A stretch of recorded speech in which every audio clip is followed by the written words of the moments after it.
जो सुमिरत सिद्धि होई गणनायक करि बल बदन करहु अनुग्रह सोई बुद्धि राशि शुभ गुण सदना बंदौ गुरु पद पदुम परागा सुरुचि सुबास सरस अनुरागा मंगल भवन अमंगल हारी उमा सहित जहि जपत पुरारी सुमिर शिवा शिव पाई पसाऊं बरनऊ रामचरित चित चाऊं पानी ग्रहण जब कीन महेशा हर्षे तब सकल सुरेशा हरिया रामचरित सब आए प्रेम पुलक लोचन जल छाए कवन सो काज कठिन जग माही जो नहीं होई तात तुम पाही राम काज लगी तब अवतारा सुनता ही भयऊ पर्वताकारा। हे महादेव इस जगत बाबा इस जीवन बाबा ना कोई कार्य कठिन है नहीं कोई कार्य संभव है या सारे कार्य सरल और संभव हो जाते हैं बाबा अगर आपकी कृपा हो जाए। आज कार्तिक मास के शुक्ल पक्ष की सप्तमी तिथि और सप्तमी तिथि के दिन आज के दिन ही सहस्त्रार्जुन श्री कार्तवीर अर्जुन का प्रकटीकरण हुआ। सुंदर कांड में भी हम सहस्त्रार्जुन का नाम सुनते हैं और बहुत बार बहुत सी कथाओं में सहस्त्रार्जुन जी का नाम सुनते हैं कि जिनकी 1000 भुजाएं। ज्यादातर लोग जो थोड़ी जानकारी रखते हैं ऐसी मान्यता है ऐसी कथा है किंवदंती है जो सत्य हो कि कार्तवीर अर्जुन और परशुराम जी में युद्ध हुआ और कार्तवीर अर्जुन के अहंकार रूपी 1000 भुजाओं को परशुराम जी ने काटा। परशुराम जी ने 21 बार इस धरती को क्षत्रिय विहीन किया तो उनका क्रोध और वैर किससे है वंशी राजाओं से। है वंशी राजाओं की शक्ति बहुत बढ़ गई उन्हीं से क्रोधित होकर के परशुराम जी ने 21 बार क्षत्रियों से भेद किया। ऐसी कथा हम सब जानते हैं जिसमें बताया जाता है कि कार्तवीर अर्जुन बहुत ही अहंकारी और पापी राजा प्रायः सामान्यता ऐसी कथा बनती है। लेकिन सहस्त्रार्जुन पापी थे या क्या थे इसका निर्णय आप सब स्वयं कर सकते हैं। आज की कथा में सहस्त्रार्जुन की कथा एक बार हम जाने कि सहस्त्रार्जुन कौन है। परशुराम जी और सहस्त्रार्जुन का युद्ध क्यों हुआ कैसे हुआ। तो एक बार की बहुत पहले बात है कि नारायण शेष सैया पर सोए हुए थे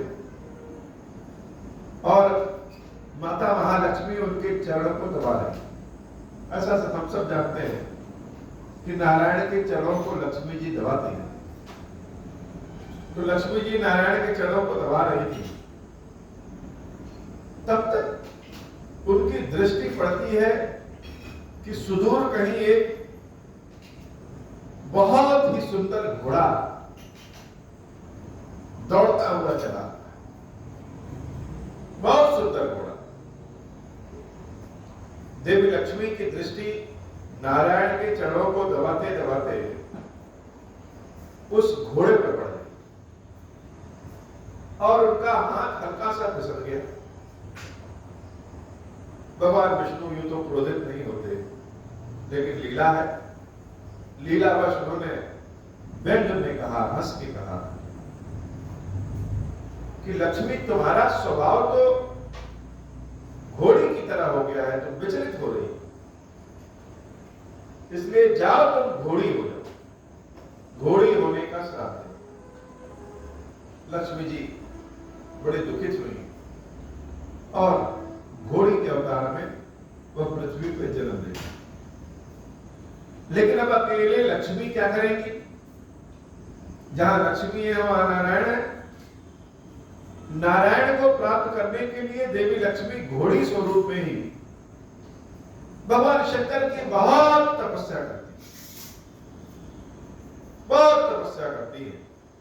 शिव जी बड़े प्रसन्न हुए और प्रसन्न होकर के कहे, देवी वर मांगो, तुम भले घोड़ी स्वरूप में हो लेकिन मुझे पता है कि तुम कौन हो। लक्ष्मी माता भगवान शंकर से कहती है कि हे प्रभु, हम अकेले घोड़ी बन करके क्या करेंगे? बिना नारायण के तो हम कहीं नहीं रह सकते, इसलिए नारायण को भी मेरे साथ घोड़ा बना दीजिए। अब भगवान शंकर के कृपा के कारण नारायण को भी घोड़े का अवतार लेना पड़ा, जिसको कहते हैं हम, उनका एक नारायण का अवतार का नाम सुने, है ग्रीव अवतार। घोड़े को संस्कृत देवनागरी में कहते हैं, और इसी हयग्रीव और लक्ष्मी के जो वंश उत्पन्न हुआ, भगवान विष्णु और लक्ष्मी से जो वंश उत्पन्न हुआ, उसको है वंशी है। नारायण और लक्ष्मी से अवतारी स्वरूप से जो पुत्र पैदा हुआ, उसका नाम एक वीर रखा गया, बहुत प्रतापी राजा। और कालांतर में उन्हीं का नाम कार्तवीर पड़ा। उनके पुत्र हुए, उनके पुत्र हुए, और उन्हीं पुत्रों में एक पुत्र पैदा हुआ 2-3 पीढ़ियों के बाद, जिनका नाम रखा गया अर्जुन। अर्जुन के पिता का नाम कार्तवीर, इसलिए उनका पूरा नाम कार्तवीर अर्जुन पड़ गया। कार्तवीर अर्जुन की प्रकट होने का कारण, भगवान विष्णु से एक बार उनके सुदर्शन चक्र में कहा कि हे राम, आप बहुत दिनों से हमें किसी काम पे नहीं भेज रहे हैं, मेरी बड़ी इच्छा है कि एक बार हम पृथ्वी पे जन्म लें, अवतार लें, और बड़े प्रतापी स्वरूप में अवतार लें। विष्णु भगवान ने कहा कि जब तुम्हारी इच्छा है तो जाओ, तो पृथ्वी पे अवतार लें। लेकिन उन सुदर्शन ने प्रभु से कहा कि हे प्रभु, पहले तो ऐसी कृपा करिएगा कि हम बहुत सामर्थ्यवान हो, शक्तिशाली हो, हमें कोई हरा न सके, और दूसरा, मेरी मृत्यु मुझसे श्रेष्ठ व्यक्ति से, अगर मेरी मृत्यु हो तो मुझसे जो ज्यादा श्रेष्ठ हो उसी से हो। भगवान विष्णु ने उनको आशीर्वाद दिया, और वही सुदर्शन चक्र हय वंश में अर्जुन के रूप में जन्म देते। ये हय वंशीय क्षत्रियों की एक शाखा है, जो कि चंद्रवंशीय क्षत्रियों की शाखा मानी जाती है। यही अर्जुन बहुत प्रतापी हुए, और इन्हीं के समकालीन भगवान ब्रह्मा, विष्णु, महेश, तीनों की शक्तियों से युक्त भगवान का एक अवतार हुआ, जिनको दत्तात्रेय जी महाराज कहते हैं। दत्तात्रेय जी महाराज के अवतार लेने की कथा यह है कि इनकी माता देवी अनसुईया की परीक्षा लेने के लिए ब्रह्मा, विष्णु, महेश तीनों गए, और इनकी बुद्धिमत्ता की परीक्षा लेने के लिए देवताओं ने कहा कि हे देवी, अगर वास्तव में तुम हम सबकी तपस्या करती हो तो हमारे सामने निर्वस्त्र हो। देवी ने कहा ठीक है, लेकिन शर्त यह है कि आप तीनों बच्चों के स्वरूप में रहेंगे। देवी की ऐसी बुद्धिमत्ता को देख करके ब्रह्मा जी, विष्णु जी और शंकर जी तीनों बाल स्वरूप में आ जाते हैं। आज भी कहीं कहीं हम चित्र देखते हैं कि देवी के समक्ष ब्रह्मा, विष्णु, महेश बच्चे के स्वरूप में बैठे रहते हैं और देवी उनको भोजन कराती है। अनसुईया जी के पति का नाम अत्रि। रामायण में जब भगवान सीताराम जी का वनवास होता है तो अत्रि और अनसुईया से चित्रकूट में मिलने प्रभु जाते हैं। देवी अनसुईया ने देवी सीता को ऐसा विशेष वस्त्र दिया जो कि कभी गंदा नहीं होता था, कभी फटता नहीं था। पूरे वनवास में देवी सीता ने देवी अनसुईया के दिए हुए इसी दिव्य वस्त्र को पहना। जब तीनों ब्रह्मा विष्णु महेश देवी अनसुईया के समक्ष भोजन कर रहे थे तो तीनों ने कहा कि वरदान मांगो देवी। देवी ने वरदान मांगा कि आप तीनों मेरे गर्भ से पैदा हो जाइए। तो दत्तात्रेय जी पैदा हुए, जिनके 3 मुख होते हैं, एक मुख ब्रह्मा, एक मुख विष्णु, एक मुख महेश, शंकर जी। दुर्वासा ऋषि इन्हीं देवी सती अनसुईया के ही पुत्र माने जाते हैं। तो दत्तात्रेय जी तो साक्षात नारायण है, ब्रह्मा विष्णु महेश तीनों का स्वरूप है, लेकिन नारायण का अंश ज्यादा है। वह गृहस्थ जीवन के ऋषि थे और लक्ष्मी ही उनकी पत्नी के रूप में उनका वर्णन करती है। दत्तात्रेय जी ने 24 लोगों को अपना गुरु बनाया।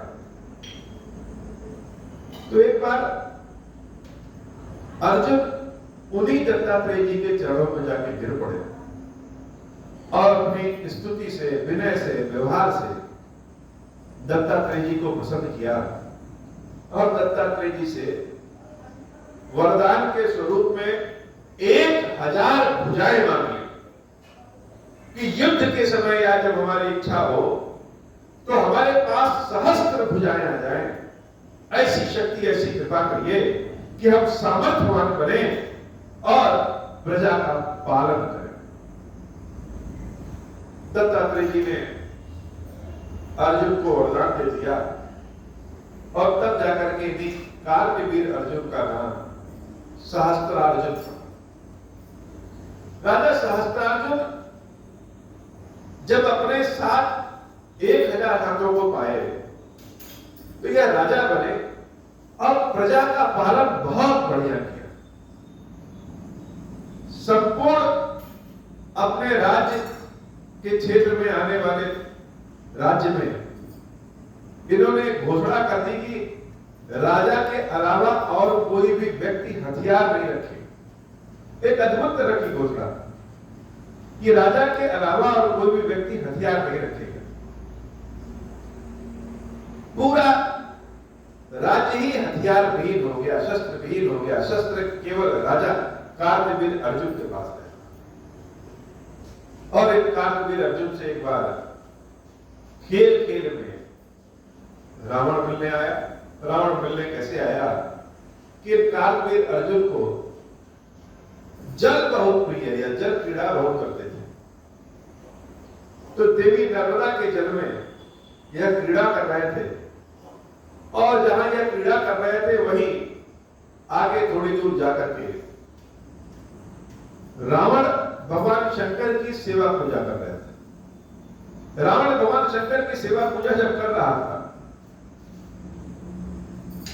तो राजा सहस्त्रार्जुन ने खेल खेल में अपने 1000 हाथों का बांध बना करके नर्मदा के जल को ही रोक लिया। और जब नर्मदा का जल रुक गया तो रावण जहां पूजा कर रहा था वहां उसने देखा कि अचानक सूखा पड़ गया। यह क्या हुआ? तब तक सहस्त्रार्जुन ने अपनी भुजाओं से जल को छोड़ दिया और जल बहुत तीव्र गति से आया और रावण जहां पूजा पाठ कर रहा था वह सारी चीजों को वह जल बहा ले। रावण को बड़ा क्रोध आया और दंड देने के लिए रावण सहस्त्रावीर अर्जुन के पास आया और सहस्त्रावीर अर्जुन ने खेल खेल में ही रावण को अपना बंधक बना दिया। बंधक बनाने के बाद रावण के 10 सिर पर एक एक दीपक जला करके अपने राजमहल में ही रावण को सहस्त्रार्जुन ने कैद कर लिया। जैसे जब तक सहस्त्रार्जुन जीवित थे तब तक रावण की एक भी नहीं चली। बाद में रावण के नाना ने और सके संबंधियों ने सहस्त्रार्जुन से विनती करके रावण को मुक्त कराया और रावण को अपने घर ले गए। राजा सहस्त्रार्जुन राज्य का पालन बहुत अच्छा करते।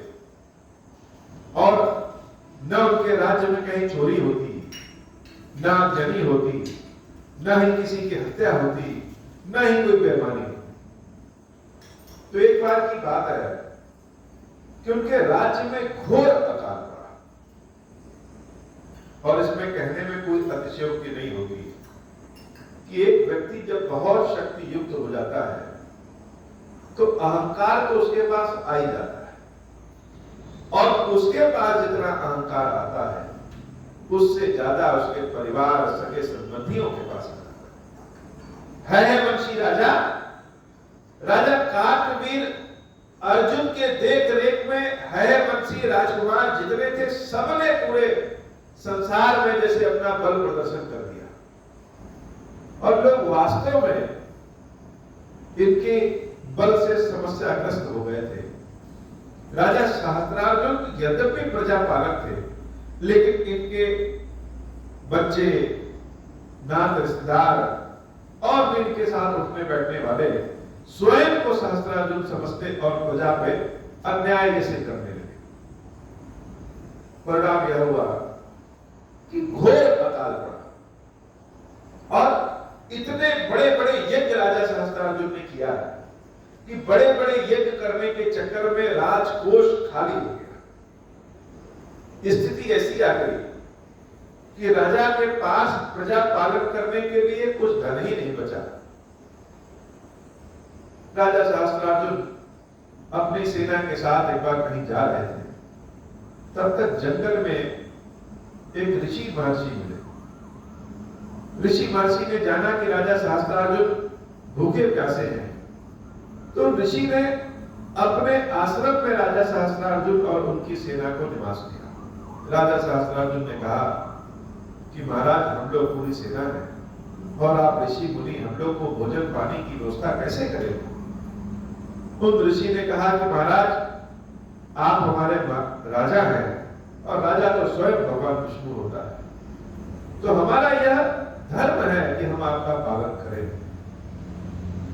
बहुत बड़ी सेना को और राजा सहस्त्रार्जुन को उन ऋषि ने, जिन ऋषि का नाम जमदग्नि था, जमदग्नि ऋषि ही परशुराम जी के पिता थे। महर्षि जमदग्नि ने बड़ी सुंदर व्यवस्था जंगल में राजा और उनके सैनिकों के लिए की। राजा भी बड़े आश्चर्यचकित थे, एक ऋषि महर्षि होने के बाद इतनी सुंदर व्यवस्था कैसे की? राजा के गुप्तचरों ने बताया कि महर्षि के पास एक गाय है जिसको सुरभि कहते हैं, यह कामधेनु की पुत्री, और इन गौ माता से महर्षि जमदग्नि जो भी मांगते हैं वह प्राप्त हो जाता है। राजा ने सोचा कि ऐसी गौ ऋषि के पास ठीक नहीं है, इसको तो राजकोष में होना चाहिए। अगर राजकोष में हमारे पास यह गाय है तो हमारे राज्य में जितने निर्धन हैं, जितने लोगों के पास अनाज नहीं है, रहने के साधन नहीं है, उन सब की देखभाल इस गौ माता की कृपा से हो सकता है। अगर हम नीति की बात करें तो सत्य भी है कि राजा के ऊपर तो पूरे राज्य की जिम्मेदारी है। वह तो हमेशा सोचता है कि हमारा प्रजा सुखी रहे अगर राजा अच्छा है। महाराज सहस्त्रार्जुन ने उन जमदग्नि ऋषि से उनकी गौ सुरभि की मांग की। जमदग्नि ऋषि ने वह गौ देने से मना कर दिया और बातचीत में ही विवाद हो गया। जब जब जो होना है तब तब सो होता है। प्रकृति की लीला, भगवान की लीला ऐसी हुई कि राजा सहस्त्रार्जुन के हाथों से जमदग्नि ऋषि की हत्या हो जाती है। ब्राह्मण हत्या तो वैसे पाप है, और गौ को लेकर के महाराज सहस्त्रार्जुन अपने घर चले जाते हैं। महर्षि जमदग्नि की पत्नी देवी रेणुका, परशुराम जी की जो माता है, उन्होंने 21 बार अपने हाथ से अपने छाती को पीटा था और रोते रोते मृत्यु को प्राप्त। भगवान के अवतार परशुराम जी उन्हीं दोनों के पुत्र थे। और वह जब आए तो देखे और सुने कि हमारी माता ने 21 बार अपने छाती को पीटा और मृत्यु को प्राप्त हुई। पूरी बात जानने के लिए परशुराम जी ने एक विशेष तरह की यज्ञ पद्धति की और मृत्यु के 6वें दिन ही, यह बड़ी गूढ़ बात है। हम लोग आज कहें तो कोई माने न माने, लेकिन यह जब शरीर की मृत्यु हो जाती है तो लोग कहते हैं कि स्वर्ग लोक मिला, नरक लोक मिला, यातना मिली, सुख मिला। अब आत्मा को तो न जलाया जाता है न काटा जाता है, आत्मा को तो न आग जला सकती है न तलवार काट सकती है। तो यह सजा या पुण्य लाभ मिलता किसको? तो यह शरीर हमारा जब स्थूल शरीर मृत्यु को प्राप्त हो जाता है तो एक सूक्ष्म शरीर है, उसके बाद एक कारण शरीर होती है, अंगूठे के बराबर की आकृति। यह कारण शरीर ही सारे दुखों को झेलता है या सुखों को प्राप्त करता है। भगवान परशुराम जी ने विशेष यज्ञ के माध्यम से अपनी माता के शरीर को 6ठे दिन ही बना दिया और माता से पूरी बात जान ली कि कहां क्या हुआ। अब उस समय प्रजा के पास हथियार तो कोई था नहीं, राजा के आदेश से परशुराम जी ने स्वयं फरसा बनाया और भगवान शंकर के आशीर्वाद से, कृपा से उसमें शक्ति प्राप्त की और उसी फरसे से युद्ध करते हुए है वंशी जो राजकुमार थे, रिश्तेदार नातेदार थे, जो पापी थे, उन सबको मारना शुरू किया। समूची सेना ही भगवान परशुराम के समक्ष जैसे हार गई। लेकिन राजा शास्त्रार्जुन की एक गलती कि उन्होंने महर्षि जमदग्नि की हत्या कर दी, यह तो बहुत बड़ी गलती। लेकिन और भी चीजों को देखें तो राजा सहस्त्रार्जुन प्रजा के लिए बहुत बड़े भगवान के स्वरूप में। परशुराम जी और सहस्त्रार्जुन में भीषण युद्ध हुआ, घोर युद्ध हुआ। न परशुराम जी हारते न सहस्त्रार्जुन हारते। अपने फरसे से परशुराम जी ने सहस्त्रार्जुन की 1000 भुजाओं को काट दिया, लेकिन फिर भी सहस्त्रार्जुन तो भगवान विष्णु के सुदर्शन अवतार, कहां हारने वाले हैं। तब भगवान दत्तात्रेय जी प्रकट हुए और परशुराम जी और सहस्त्रार्जुन में मित्रता कराई और यह समझौता हुआ कि सहस्त्रार्जुन अपने प्राणों का त्याग करके भगवान शंकर में विलीन हो जाए। सहस्त्रार्जुन ने अपने प्राणों का त्याग कर दिया और भगवान शंकर के शिवलिंग में विलीन हुए। जहां विलीन हुए मध्य प्रदेश में उस जगह को कहते हैं महेश्वर। आज भी उस जगह पे भगवान शंकर के शिवलिंग की पूजा होती है, जो कि राजा सहस्त्रार्जुन, जिनको हम लोग राज शंकर कहते हैं, श्री खीरेश्वर महादेव मंदिर जो स्थापित है, उनकी ही सेवा पूजा होती है। कोई चीज गायब हो जाए, किसी गुप्त चीज की जानकारी प्राप्त करनी हो, तो ब्राह्मण लोग जिन मंत्रों से सेवा पूजा करते हैं वह कार्तवीर सहस्त्रार्जुन के ही मंत्र होते हैं और उनकी मंत्रों में बड़ी शक्ति है। तो कथा स्वरूप में आते आते जिस भी स्वरूप में आ जाए, लोग जो भी जानकारी रखते हो, लेकिन सत्य यह है कि सहस्त्रार्जुन जैसा कोई राजा हुआ नहीं और जब तक सहस्त्रार्जुन थे तब तक दूसरे कोई पापी राजा आगे भी नहीं बढ़ता। जब सहस्त्रार्जुन जी भगवान शंकर में विलीन हो गए, उसके बाद ही रावण का उदय हुआ। तो भगवान की यह लीला भी थी। सहस्त्रार्जुन ने सुदर्शन अवतार में भगवान विष्णु से मांगा भी था कि हमारी मृत्यु हमसे श्रेष्ठ व्यक्ति से हो। तो सुदर्शन से श्रेष्ठ व्यक्ति तो नारायण ही हो सकते हैं और नारायण ही परशुराम के रूप में आए थे। भगवान शंकर में समाहित होने वाले राज शंकर श्री सहस्त्रार्जुन को बारंबार कोटि कोटि प्रणाम है। आज की कथा बाबा इतनी। श्री खीरेश्वर महादेव जी, खीरेश्वरी मैया जी हम सब के ऊपर बाबा कृपा करें। अब हो प्रसन्न प्रभु हो पर, नाथ दीन पर नेहु, निज पद भगति देहु प्रभु पुनि दूसर वर देहु। तब माया वश जीव जड़ संतत फिरहि पुराना। हम पर क्रोध न करिय प्रभु कृपा सिंधु भगवान। शंकर दीन दयाल अब हम पर हो कृपाल। साप अनुग्रह होई जहि विधि नाथ थोरहि काल। दीन दयाल विरुद्ध संभारी हरहु नाथ मम संकट भारी। जय विधि होई नाथ हित मोरा करम सुबेगी जानी दास मैं तोरा। राम राज बैठे त्रैलोका हर्षित भय गए सब शोका। जय सकाम नर सुनहि जगावहि सुख संपत्ति नाना विधि पावहि। जो इच्छा करिहु मन माही हरि प्रसाद कछु दुर्लभ नाही। मंगल भवन अमंगल हारी उमा सहित जहि जपत पुरारी।